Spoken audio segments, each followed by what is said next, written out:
Hi guys, welcome back to Spot Area channel. Today in this video, I'll show you how to disable preload top hit in Safari browser on iPhone. But before you continue this video, as always, I hope you like, comment and subscribe to support this channel, and don't forget to hit the notifications bell. So without any further ado, let's get started. Firstly, from your home screen, you have to launch your settings app on your phone. I'm gonna open it right now. After that, in the settings page, you have to scroll down to the Safari. If you find it, just go ahead to the Safari. I'm gonna open it.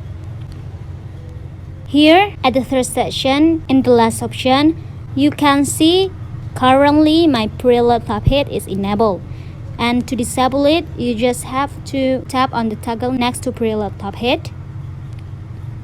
And yeah, when the green background changes to the gray background, it means it's disabled. So yeah guys, that's all. I think it's enough. Thanks for watching this video. I hope this video will help you. Don't forget to leave your comment in the column below. I'll see you soon on the next one and good luck.